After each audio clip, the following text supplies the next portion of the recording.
Kenapa sebuah trofi bisa terasa seperti harga diri sebuah bangsa?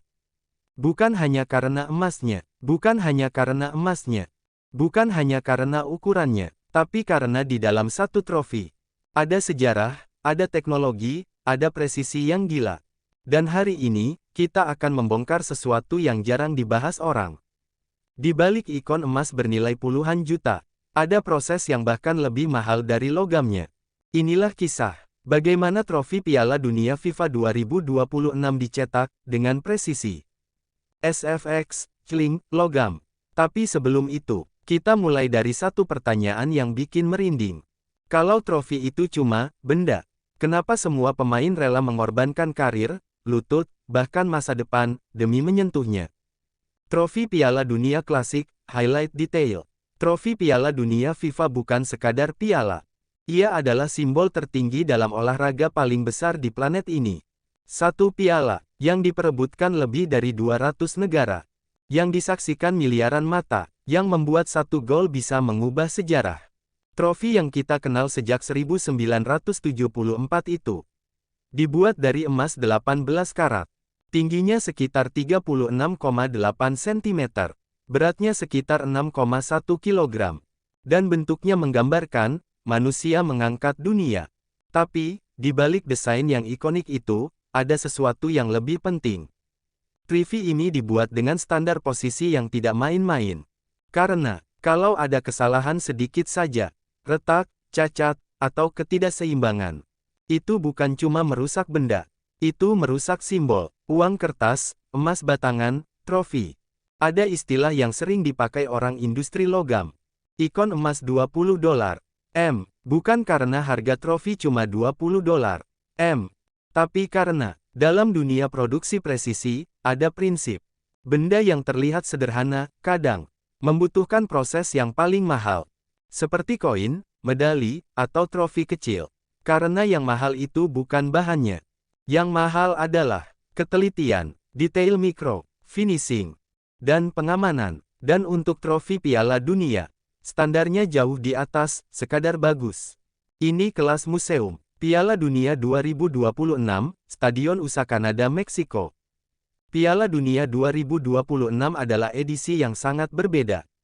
Formatnya lebih besar, tim lebih banyak, pertandingan lebih banyak, sorotan dunia lebih brutal, dan artinya, trofi akan semakin sering disorot kamera 8K. Semakin sering dipegang, semakin sering dipamerkan, dan semakin sering diuji. Trofi bukan hanya harus cantik, tapi harus kuat, stabil, tidak mudah tergores, dan tahan perubahan suhu. Karena trofi itu bukan disimpan di lemari kaca. Trofi itu hidup. Ia berpindah negara. Ia masuk pesawat. Ia dibawa ke parade. Ia kena keringat, hujan, debu, dan lampu sorot panas. Maka presisi bukan lagi opsi. Presisi adalah kewajiban. Kita masuk ke tahap pertama. Trofi modern tidak dimulai dari logam. Trofi dimulai dari angka. Sebelum ada emas, ada file desain 3D. Para desainer membuat model digital super detail. Di tahap ini, mereka menentukan ukuran pasti, ketebalan, titik pusat gravitasi, struktur internal, dan detail permukaan. Karena trofi tidak boleh berat sebelah. Kalau beratnya miring sedikit saja, saat diangkat, trofi bisa terasa aneh. Dan lebih parah, trofi bisa jatuh. Dan kamu tahu sendiri, kalau trofi Piala Dunia jatuh, itu bukan berita biasa. Itu skandal dunia. Setelah desain 3D selesai, mereka tidak langsung menuang emas.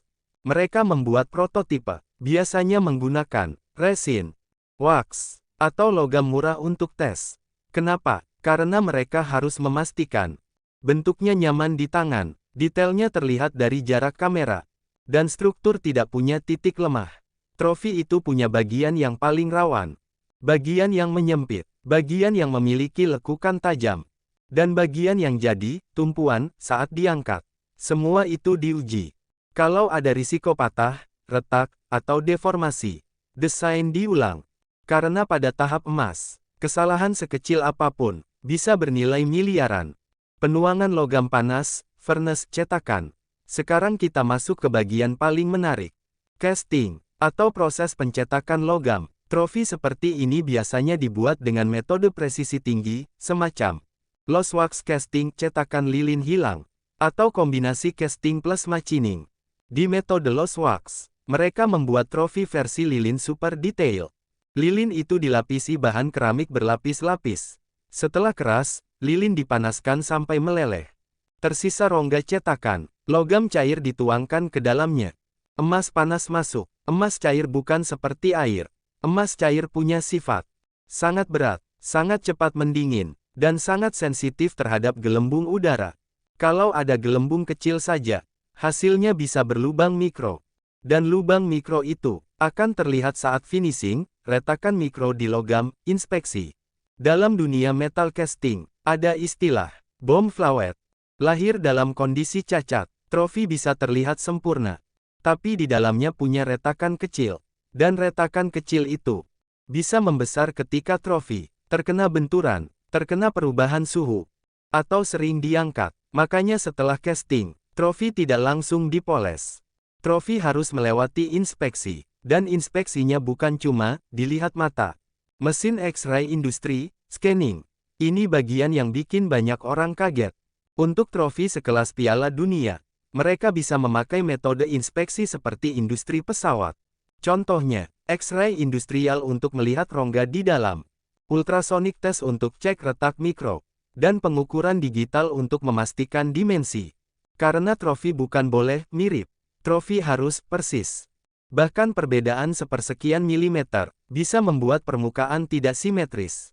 Dan kalau permukaan tidak simetris, kilau pantulan cahaya akan terlihat aneh di kamera. Mesin CNC memotong logam, close up.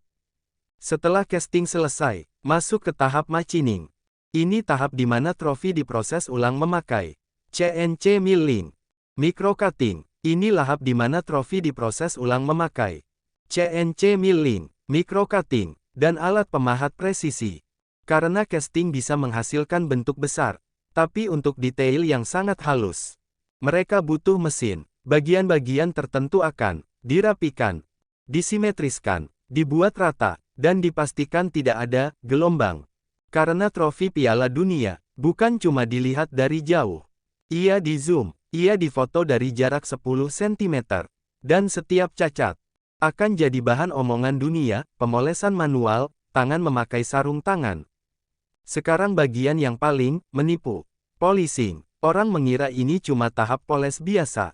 Padahal, polishing untuk trofi seperti ini adalah seni. Ada beberapa jenis finishing, mirror polish kilau seperti kaca, satin finish kilau lembut, bruset garis halus, dan kombinasi layer. Dan trofi Piala Dunia punya kilau yang unik.